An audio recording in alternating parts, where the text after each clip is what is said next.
Bueno, tardes buenas tardes.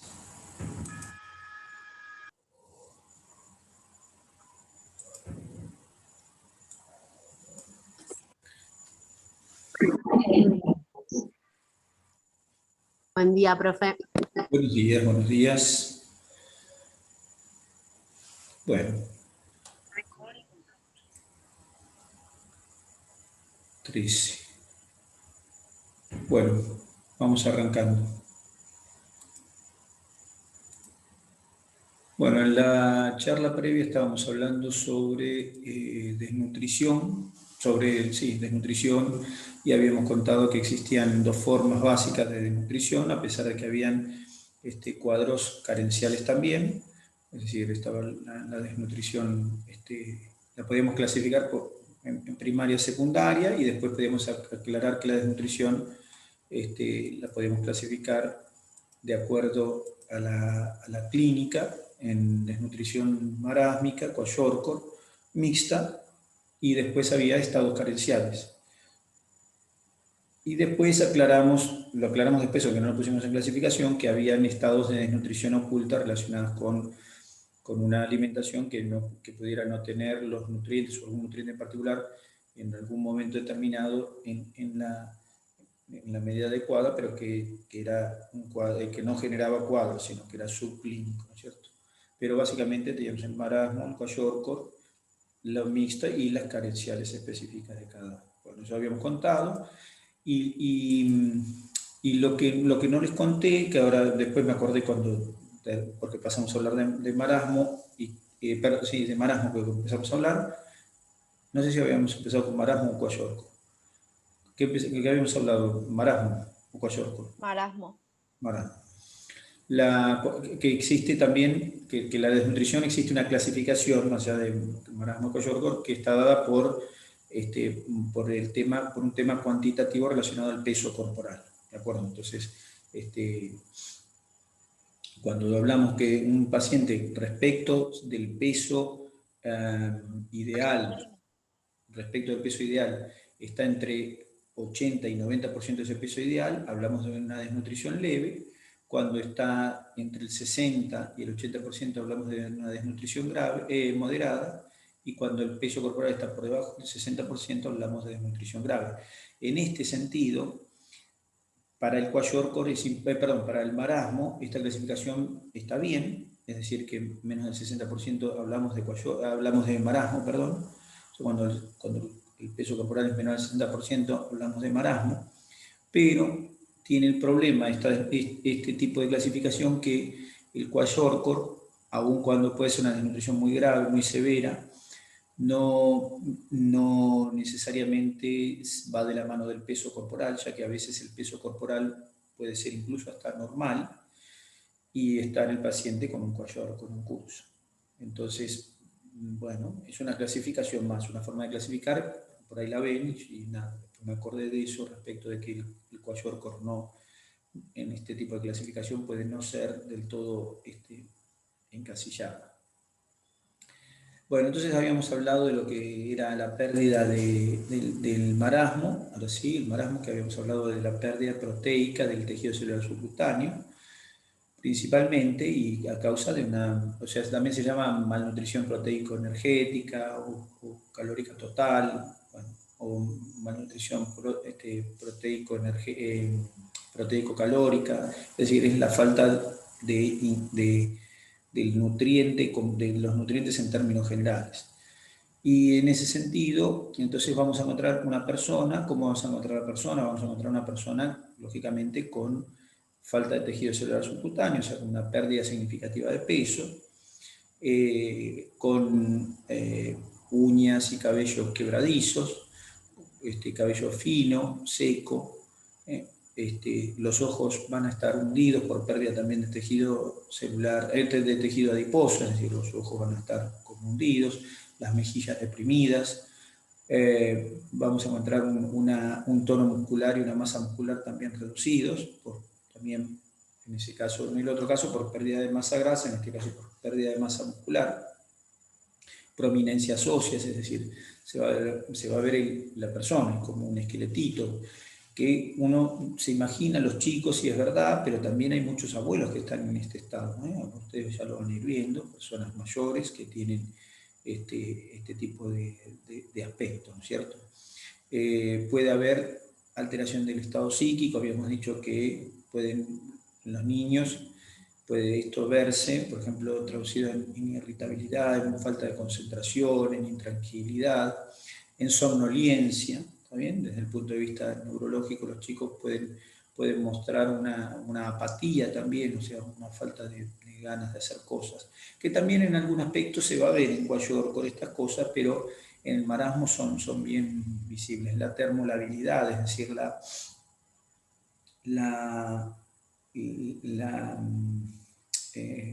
sensibilidad al frío, tienen sensibilidad al frío también por pérdida de masa grasa, ¿no es cierto? Es lo que vemos, lo que uno se imagina de una persona desnutrida.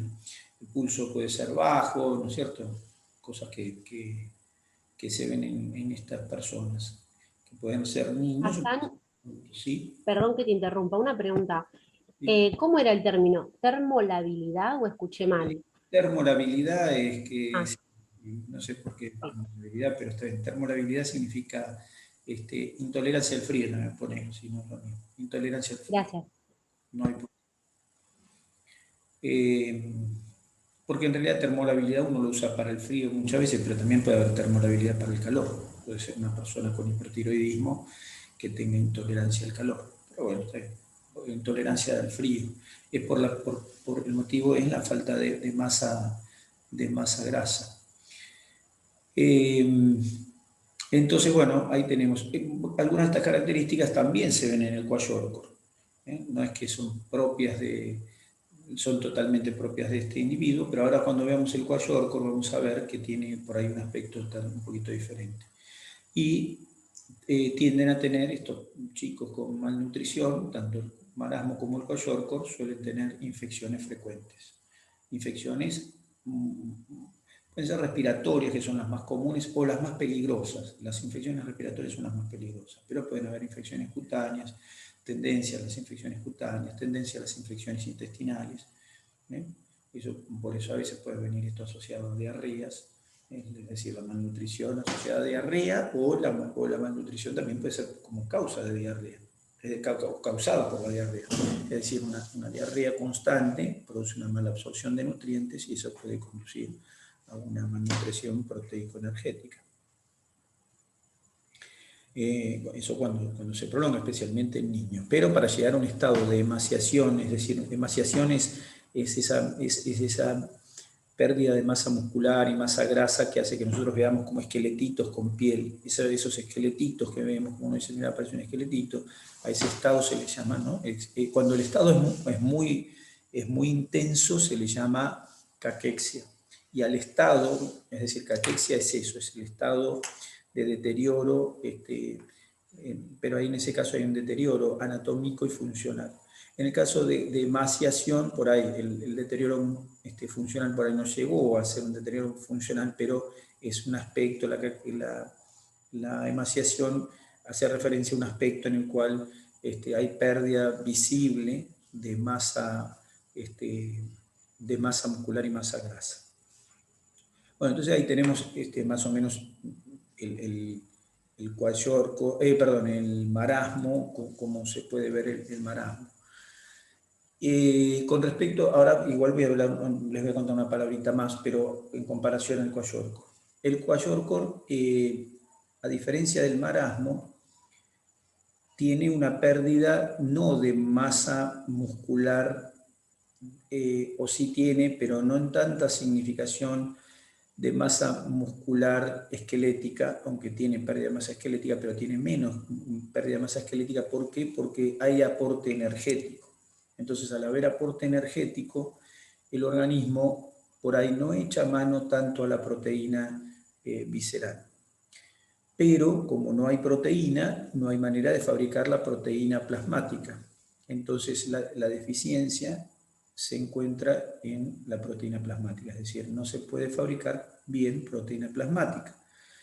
Eso hace que este tipo de forma de desnutrición sea más grave que la producida por la falta de ingesta de alimentos total. Pareciera una cosa tonta, ¿no es cierto? Uno dice, si no come alimentos de toda índole, ¿cómo es que va a tener menos gravedad? Bueno, porque tiene, al no tener alimentos, echa mano a la proteína única que puede formar, que es la muscular, y entonces eso le da aminoácidos, un recambio de aminoácidos que permite fabricar la proteína visceral. En cambio, en el otro caso, no hay un aporte de proteína, pero sí hay calorías, entonces se echa menos mano a ese músculo, y entonces, como no hay aminoácidos disponibles, hay más dificultad para fabricar la proteína visceral. ¿Se entiende ese concepto? Es un concepto importante, además, porque la proteína visceral, la proteína, claro, la proteína del músculo es importante, lógicamente, porque es parte del músculo, el músculo lo necesitamos, pero la proteína visceral es importante porque cumple diversas funciones. La proteína esquelética, también el movimiento, alguna que otra citosina que puede fabricar, pero en términos generales es bastante puntual el trabajo del músculo esquelético. En cambio, la proteína visceral cumple muy diversas funciones. Quiero que me nombren 2 o 3 proteínas viscerales, vamos a hacer 4 o 5 proteínas viscerales que conozcan. Nombremos. Muy bien. ¿Y cuál otra? Hemoglobina. Bueno, vamos a ponerle hemoglobina como una proteína visceral. En realidad las proteínas viscerales más bien son las que fabrica el hígado, pero bueno, son más bien las del hígado, las proteínas viscerales. Y si no, ¿qué más? Vamos a ponerle hemoglobina. ¿Qué más? La más importante de todas las proteínas, la madre de las proteínas, la madre de las proteínas. Creatina. ¿Cuál? Creatina. La creatina en realidad es, sí, pero no, es una proteína que se utiliza en el músculo, pero no es la proteínas viscerales. La madre de las proteínas viscerales, ¿quién es? ¿La conozco? La albúmina. La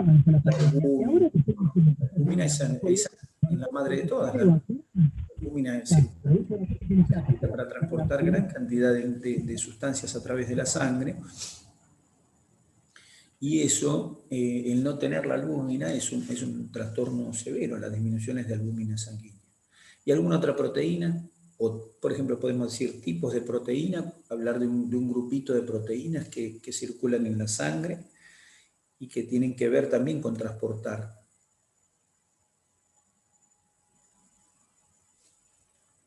Y que tienen que ver con el hígado. Las apoproteínas, ¿de quién? De las lipoproteínas. ¿Y para qué son las lipoproteínas?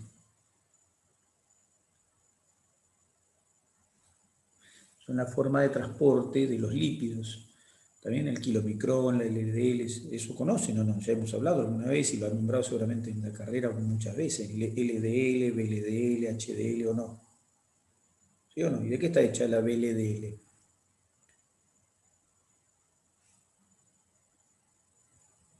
Bien.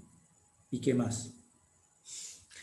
Está hecha, la VLDL está hecha de apoproteínas. La VLDL tiene ApoB100, tiene ApoE, es decir, tiene apoproteína y después tiene colesterol, fosfolípidos, triglicéridos. Es la forma de transporte de los lípidos. Entonces, ahí tienen proteína plasmática visceral, proteína plasmática o visceral, es decir, proteína relacionada con circulación en plasma, el fibrinógeno, proteína importante para fabricar fibrina, que tiene que ver con la coagulación, que tiene que ver con la cicatrización, con los procesos inflamatorios.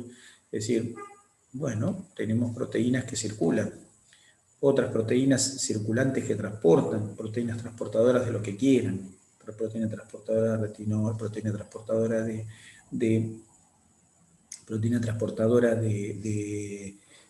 cortisol, proteína transportadora de hormona tiroidea, o sea, todas las proteínas de transporte que hay en el plasma, las proteínas del complemento. Es decir, proteínas viscerales que están en la sangre que van circulando. Y esas son muchas fabricadas por el hígado a partir de aminoácidos, del pool de aminoácidos que circula también, pero el pool depende de dos cosas, depende de lo que uno ingiere y del recambio proteico que pueda haber, pero en estos casos el recambio proteico es pobre porque no hay proteína. Y encima la proteína poca que hay formando parte de los músculos no se desprende en cantidad suficiente de los músculos porque los músculos porque la proteína no es utilizada como fuente energética, la poca que hay, porque, o se usa poca, digamos, como fuente energética porque hay energía suficiente. O sea que en este caso la persona come, pero no come proteína. Esto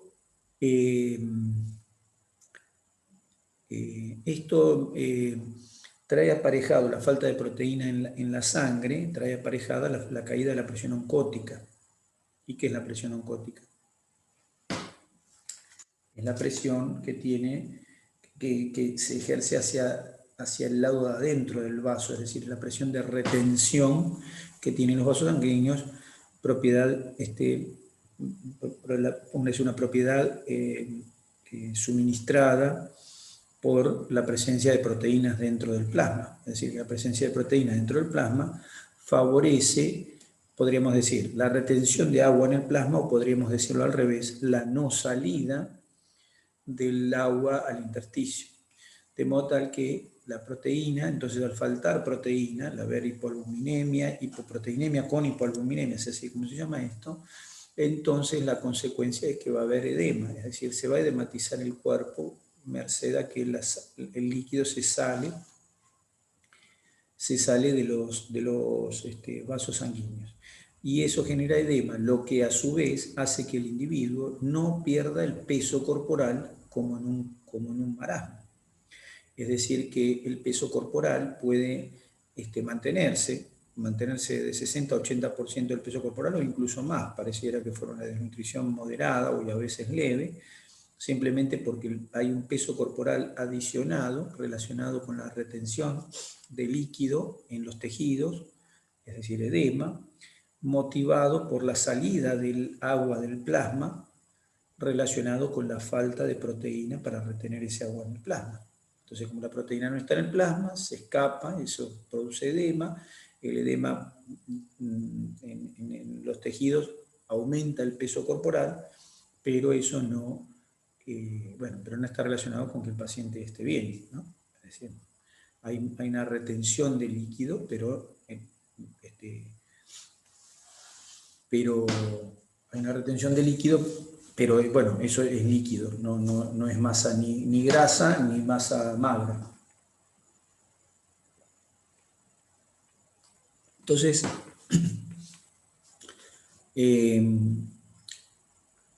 tengo el kwashiorkor con la característica que mencionaba. ¿Por qué se producen los kwashiorkor? Bueno, ¿o dónde se producen? Se producen en casos en los cuales el individuo ingiere alimentos, pero no ingiere proteína. Eso puede deberse,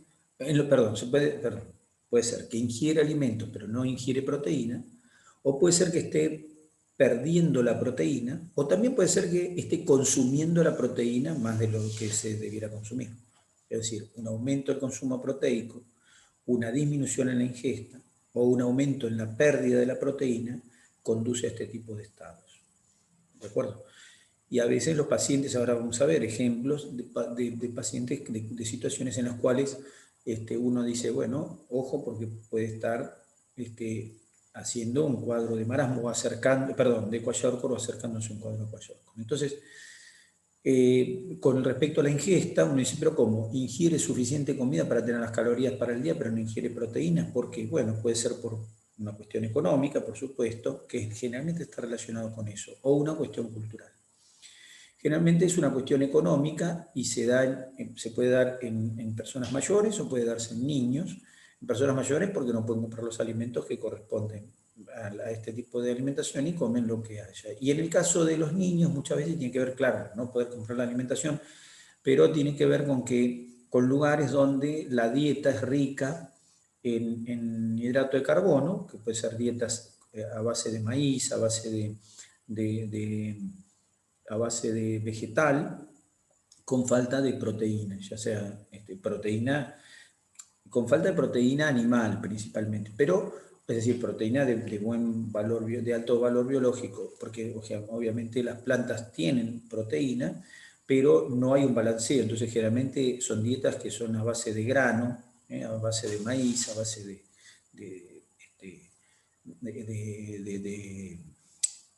de raíces, ¿no? Y entonces, bueno, se alcanza el valor calórico que se necesita. Si uno hace el balance calórico puede ser incluso hasta positivo. Lo que no hay, o sea, un balance energético positivo, pero lo que no hay es un balance proteico adecuado. Entonces, o sea, no está el balance de la dieta, la dieta no está balanceada. Entonces puede darse, por ejemplo, chicos que están en regiones donde son destetados de forma temprana, la mamá ya no le da la leche, que era una de las fuentes básicas por las cuales recibían proteína, y empiezan a ser alimentados con papillas a base de maíz o de mandioca o de lo que fuera. Entonces, eso para el niño. Para el adulto igual no pasa eso exactamente, pero sí pasa que el adulto por ahí no sé, imagínense ustedes un jubilado que tiene un sueldo de menos de 20.000 pesos, no sé, un jubilado básico, nada, imagínense esa situación, bueno, no hay mucho que imaginar, es la vida cotidiana. Entonces, ¿qué come ese abuelo? Come panes, come cosas que no, nada, entonces come el trigo en forma de pan o cualquier otra panificación.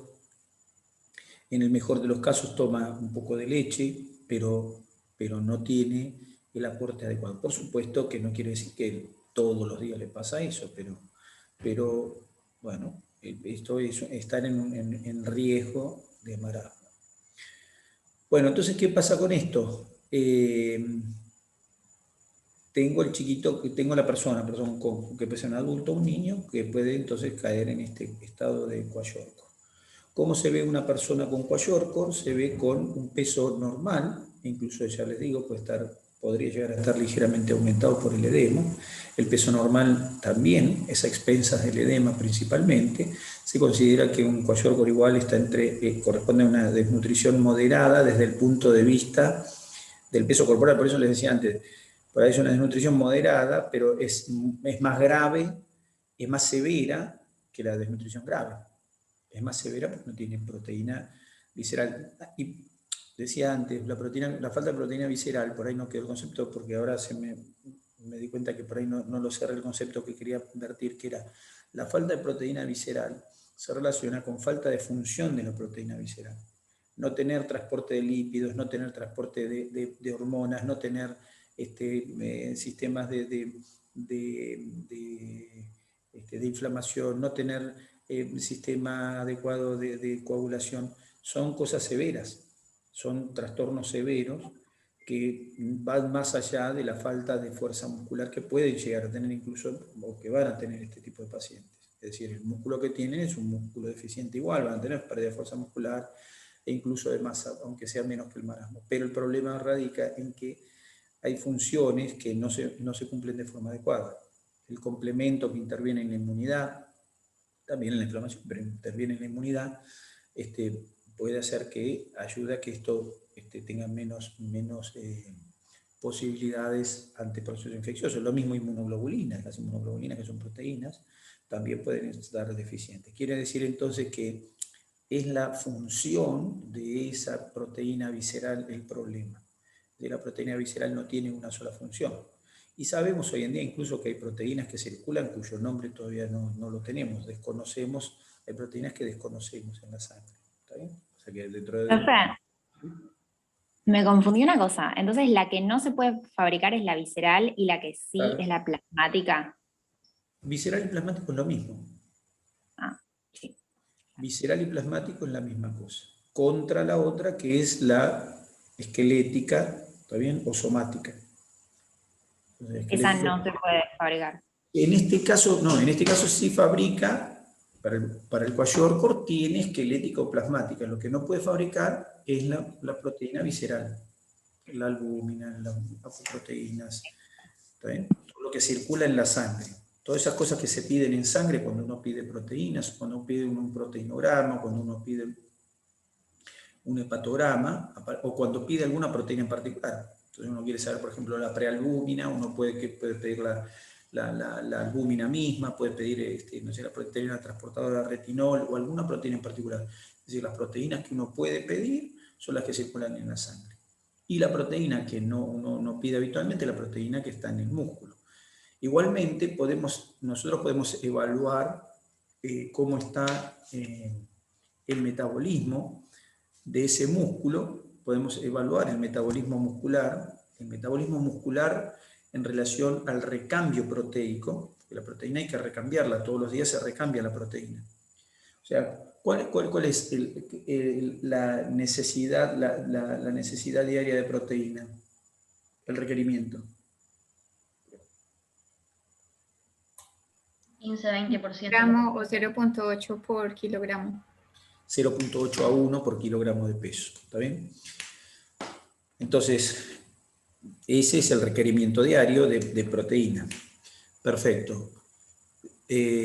O sea que necesitamos un recambio de proteína. ¿Qué cuánto sumaría eso? 0,8 por kilo de peso.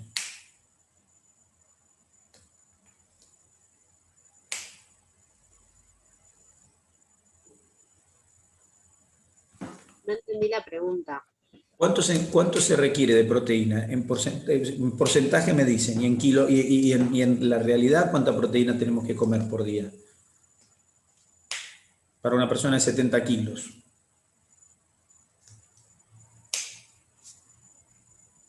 ¿No serían más o menos 60 gramos, 70 gramos de proteína? Claro, 56. Bien. Ahora, cuando eso es una cosa, y yo digo el recambio proteico, ¿es lo mismo que el requerimiento proteico? ¿Y qué es el recambio proteico? ¿Qué momento? ¿A qué hace referencia uno cuando habla del recambio? Es cuando se degradan los aminoácidos y también se utilizan. Bueno, es eso, es decir, el recambio proteico es, mi músculo no tiene la misma proteína específica todos los días, la degrada y la forma de vuelta. Se degrada, va al pool de aminoácidos, no solo el músculo, la proteína se degrada y se recambia, va a un pool de aminoácidos y quien lo captura, quien maneja ese pool de aminoácidos es el hígado principalmente. Y entonces se maneja, si yo tuviera un exceso de proteína, ¿qué pasaría si yo tengo un exceso de proteína? ¿A dónde iría a parar ese exceso de proteína? Está bien, ustedes van a decir una parte podría ir a depositarse en un riñón y lesionarlo. Bueno, está bien, aparte de eso. Pero ¿qué tendería a hacer el cuerpo? ¿Quién es el regulador de la proteína del cuerpo? Los riñones. Se fabrica urea. El riñón no modula la proteína, porque el riñón, la única forma que tendría de modular la proteína sería, bueno, las dos formas que tendría de modular la proteína podrían ser que la dejara filtrarse e irse por la orina, cosa que eso el riñón no hace habitualmente. Aún cuando nosotros tengamos sobrecarga de proteína, el riñón siempre la guarda, la trata de retener, no la deja ir.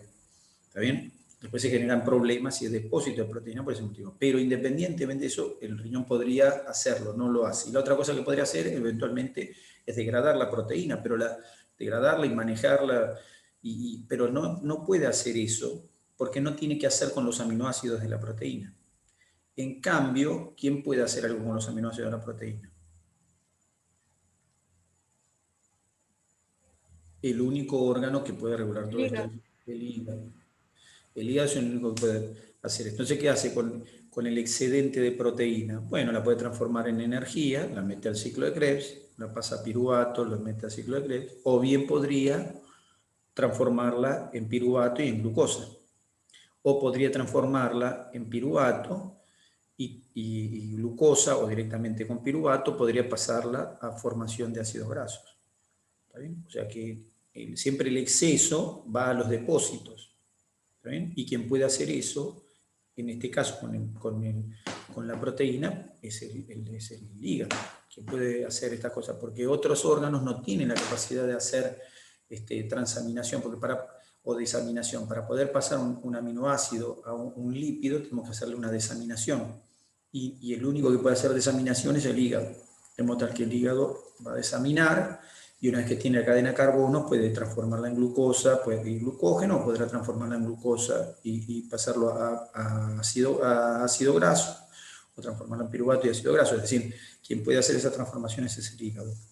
Ese trabajo es el recambio proteico, es decir, el recambio proteico hace referencia al manejo de la proteína para determinar qué proteína, o sea, lo que degrado y lo que vuelvo a formar. En ese recambio siempre hay una pérdida diaria de proteína y se repone. Pero si yo repongo de más, no es que tengo, bueno, pues depende de la actividad que tenga, puedo tener de más y reponer proteína y aumentar el volumen, por ejemplo, muscular, o bien puede que nada, que lo transforme en grasa, como se transforman los excedentes de lo que tenemos de excedente. Es decir, que yo tengo un excedente de proteína, podría transformarlo en grasa. Ahora, usted va a decir, pero ¿cómo? ¿No se come la proteína para transformarla en músculo? Claro, claro, si yo hago actividad física, puedo transformar en músculo una parte de esa proteína y aumento mi volumen de masa corporal a expensas de aumentar de la masa muscular con la proteína correspondiente. Entonces yo no hago nada de como exceso de proteína, más allá de que se puede depositar en el riñón y dañarlo, más allá de eso, mi exceso de proteína termina siempre en el mismo lugar, es decir, en la formación de ácido graso o de glucógeno, porque nada, el exceso de proteína no es que primero se transformará en aminoácido, después se transformará en glucógeno o en ácidos grasos. De modo tal que el recambio, siempre hay un recambio proteico, y el recambio proteico, nada, no tiene que, nada, es una forma de regulación del organismo de la proteína. No sé qué venía a cuento el recambio proteico, que estaba contando del recambio Estabas proteico. hablando sobre el metabolismo muscular en relación al recambio proteico. Y ahí empezaste a explicar lo del recambio proteico. Sí, pero por eso, pero no me acuerdo por qué estaba hablando del metabolismo muscular respecto de eso puntualmente. Estaba Es diciendo de mayor cómo por- la persona físicamente que tiene Guayard, Bueno, que tiene un peso normal, pero está bien. Bueno, que la musculatura, entonces decía, la musculatura puede ser parecida, tiene menos pérdida de masa muscular, eso sería, tiene menos pérdida de masa muscular. Bueno, entonces, tiene alteraciones de aminoácidos también. Bueno, como la proteína no tiene recambio de pool de aminoácidos, entonces tiene un problema que es, aparte de que la proteína plasmática no tiene proteína plasmática, no tiene un buen pool de aminoácidos. Es decir, no tiene buen recambio, porque no tiene para recambiar nada, o tiene poco para recambiar, y entonces pueden haber déficit de algunos aminoácidos. Y los déficits de aminoácidos se pueden transformar en, por ejemplo, lesiones cutáneas de hiperpigmentación, o de descamación, o pueden transformarse en pelo quebradizo o pelo con cambio de color. ¿De qué color se pone el pelo en el cuayorco? ¿Saben? Se pone de color rojo. Se pone de color rojo. No es que el chico fue a la peluquería a hacerse un teñido, sino que la falta de aminoácidos, como la metionina, pueden relacionarse con la presencia de cambios en la coloración del pelo. ¿Está bien? Entonces, puede haber en la piel alteraciones en la pigmentación, que suelen ser de hiper o hipopigmentación, áreas de hipopigmentación, descamación de la piel, ¿está bien? Pérdida de cabello, pelo frágil, cambio de color, pelo pajizo, ¿está bien? El pelo puede estar más claro y más oscuro, ¿está bien? Cambios en el aspecto del cabello. Y lógicamente fragilidad se desprende el cabello, ¿está bien? Y bueno, entonces tiene esto, lógicamente, el aspecto decía, es edematoso, el aspecto del paciente puede ser edematoso, puede tener edemas en los miembros, es decir, que uno lo ve a la persona y tiene por ahí los cachetes llenos, a diferencia del marasmo que está como chupado, en este caso tiene los cachetes llenos, los bracitos redondos, las piernitas también, para el caso del niño y para un adulto tiende a hacer esto. Esto es por edemas, por falta de proteína en el plasma. Puede haber hígado graso, Es decir, perdón, el edema también puede ser en el abdomen y producirse ascitis. Eso se llama, en realidad, la ascitis no es exactamente un edema, sino que es salida de líquido a la cavidad peritoneal. Se acumula el líquido. En vez de, se edematiza el peritoneo, que es una hoja serosa que cubre la víscera, y cuando se edematiza el peritoneo empieza a largar su líquido, ese líquido que es del edema, cae a la cavidad peritoneal. Entonces va llenando la cavidad peritoneal y se produce una distensión del abdomen, y esa distensión abdominal se llama ascitis. Cuando el edema es generalizado, se llama, o sea que tengo miembros, tengo abdomen, tengo cara, todo edematizado, se llama anasarca. ¿Está bien? La anasarca. Bueno, entonces tenemos el edema de estos chicos. Pero el abdomen también puede estar, de estos chicos, cuando son chicos, cuando son grandes, son grandes. Pero esto uno por ahí lo escribe más en chicos, ¿no? Para chicos. El hígado puede estar aumentado de tamaño. ¿Y por qué estará aumentado de tamaño el hígado? ¿Se les ocurre por qué puede estar aumentado de tamaño? Lo dijimos algo en relación a eso. Por ahí. ¿Cómo? En caso de exceso de proteínas, podría ser por eso. Pero no tiene exceso de proteína, esta tiene déficit de proteína. Estamos hablando de un chico con déficit de proteína, y a raíz de que no tiene proteína, no tiene proteína visceral, no tiene recambio importante, porque no le llegan aminoácidos, al hígado, y el hígado no puede fabricar la proteína visceral. Dentro de la proteína visceral, fabrica, nosotros dijimos, unas proteínas que sirven para transportar, ¿qué?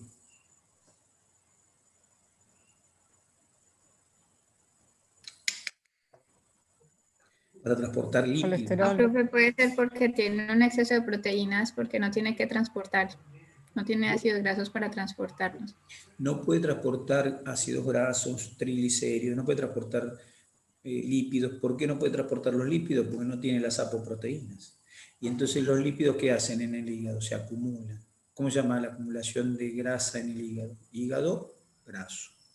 Entonces tienen hígado graso con aumento a la hepatomegalia. El aumento, o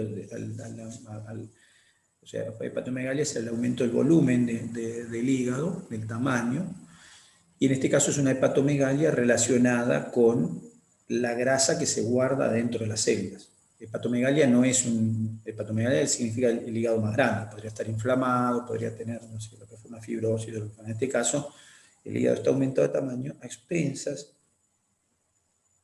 por otro lado, además de tener edema como todos los órganos, pero en este caso porque puede estar aumentado de tamaño por la acumulación de grasa. Se llama hígado graso, es decir, que estas personas pueden tener hígado graso porque justamente no pueden desplazar las grasas, porque no tienen las proteínas que solubilizan esa grasa en el plasma, es decir, no tiene las apoproteínas, y no las tiene porque no tiene el pool de aminoácidos adecuado para fabricar esa proteína.